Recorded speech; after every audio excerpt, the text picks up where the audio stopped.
నేనైతే నా రియాలిటీ లైఫ్లో చాలా మందిని చూసా. హెయిర్ ఫాల్ అవుతుందా, మీరు హెయిర్ లాస్ అవుతున్నారా అని చెప్పేసి టీవీలో వస్తున్న అడ్వర్టైజ్మెంట్స్ని బట్టి ఆ షాంపూస్ని ఆయిల్స్ని వాడేసి ఏదో సాధించేద్దామని తగ్గ డబ్బులు ఖర్చు పెట్టేస్తున్నారు.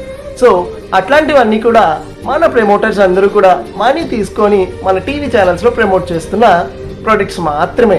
సో ఎటువంటి ప్రమోషన్స్ లేకుండా, ఎటువంటి ప్రమోటర్స్ లేకుండా మన యూనివర్సల్ మొత్తం కూడా వెస్టేజ్ కోసం తెలియని పర్సన్ అంటూ ఎవరూ లేరు.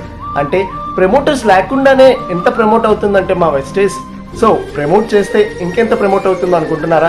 సో ప్రతి ఒక్కరికి కూడా హెయిర్ ఫాల్స్ కానీ, అట్లాగే స్కిన్ ఫేర్నెస్ కానీ, హెల్త్ ఇష్యూస్ కానీ ఏమీ లేకుండా మన వెస్టేజ్ వాళ్ళు మంచి మంచి ఆర్గానిక్ ప్రొడక్ట్స్ అన్నీ కూడా దగ్గరలో ఉంటున్న వెస్టేజ్ స్టోర్స్లో అవైలబిలిటీలో ఉంచారు. సో మీరందరూ కూడా వెంటనే మీ దగ్గరలో ఉంటున్న వెహికల్స్ని పట్టేసుకొని నియర్ బై ఉంటున్న వెస్టేజ్ గ్రూప్స్ని సంప్రదించండి.